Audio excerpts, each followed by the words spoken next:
I'm Labella Annam, the new young mayor. I'm absolutely thrilled to be Barking in Dagenham's young mayor, and I cannot wait to get the voices of young people in Barking in Dagenham heard. Today marks International Women's Day, the time of year where we recognise the struggles of women to achieve equality as well as celebrating women across the world. I am really proud to be from a borough that puts equality and diversity first, so everyone gets their voice heard.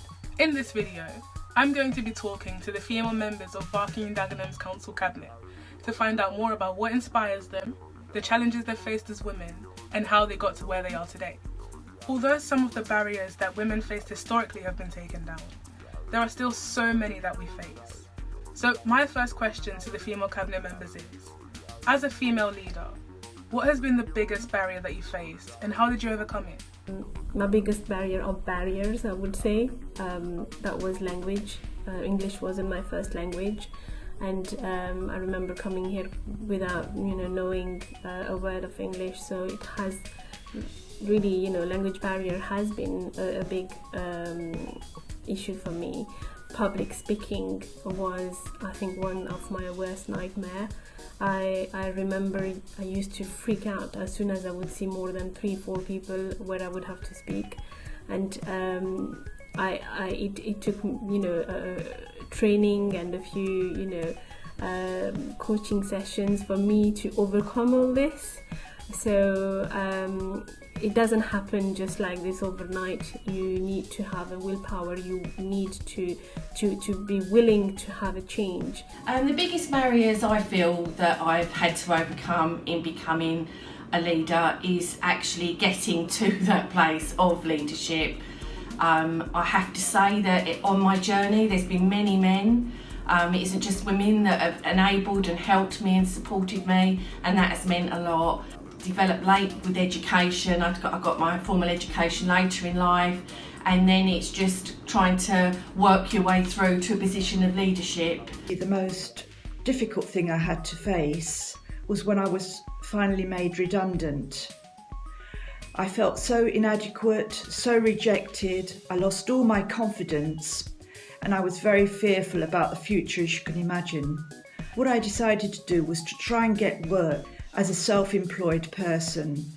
So to help me do this, I did an MA in Museum and Gallery Management at the City University, which was a brilliant way to build back my confidence. And I also volunteered to do some work for the Whitechapel Art Gallery, which I was very fond of, and the rest is history, because I had then 8 very successful years working for arts organisations and museums. I faced some barriers, but I've also been able to overcome those barriers. One of the barriers is that of inequality. Sometimes you get that bit about this gender stereotypes all the time. You're not being treated equally as your male counterpart. That I get a lot of time. The biggest barrier that I have faced is getting my voice heard. Initially, it was, why do we need to listen to her? She's just a mum. What has she done? Where's her career? As the years have gone on, that attitude has changed to, she's a bit loud. She's a bit self-opinionated. Do we need to hear? Do we need to listen? I believe that women have the right to be heard as much as men in our community, and that's why I have the confidence to speak up. Those are some really useful and insightful answers. Thanks for them. But it makes me wonder where you got the drive to overcome these obstacles.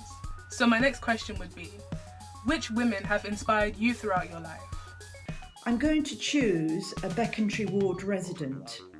This is Beryl Footman, who is now about 93, I think, and I met her in the late 1970s when she was principal of Macclesfield College of Further Education.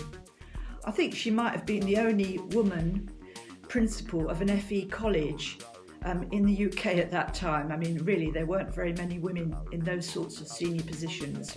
And it was brilliant seeing how Beryl dealt with the challenges she faced in that sort of environment and she was also massively supportive. My grandmother, Madam Eunice Penu Ajayi, has really influenced my life. Yes, she looked after me from when I was young, and everything about her humility, her hard work, I have actually learned a lot from my grandmother.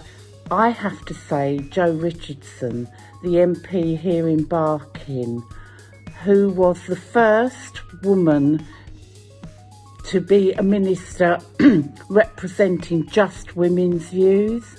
Jo showed me through all aspects of her life that it was okay to speak out. It was okay to say things were wrong. Many women inspired me, many residents inspired me, women I would meet in events, in the community, inspired me.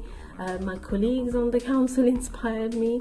And it is all about what I'm learning and gaining from them. I think particularly Jo Richardson, the former MP for Barking, at a time when there weren't many women role models and her politics were to the left, and the people of Barking and Dagenham really loved her.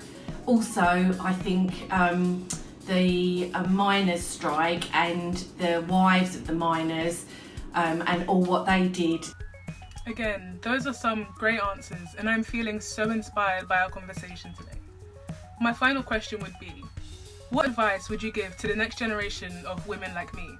Go for it. Whatever you want to do, persist, don't give up.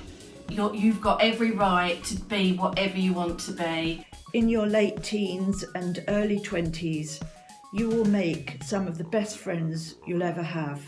And it's so important to cultivate those friendships throughout your life. You'll move away, you'll move to different parts of the country, you'll have different experiences, but I can honestly say that, please do keep contact with your early friends. Live in the present, love yourself, know about yourself, be ambitious. Have dreams, loads of them, that will help you, that will drive you. Do you know what? If you've got something to say, have the strength to say it. Don't be put off. You have a right to have your voice heard. Thank you so much to Councillor Ashraf, Councillor Bright, Councillor Carpenter, Councillor Mullane and Councillor Warby for their brilliant answers. I've definitely learned a lot, and I hope the people watching this have too. I just want to finish by saying to everyone, have a wonderful International Women's Day, and don't forget to check out the programme of events on the website.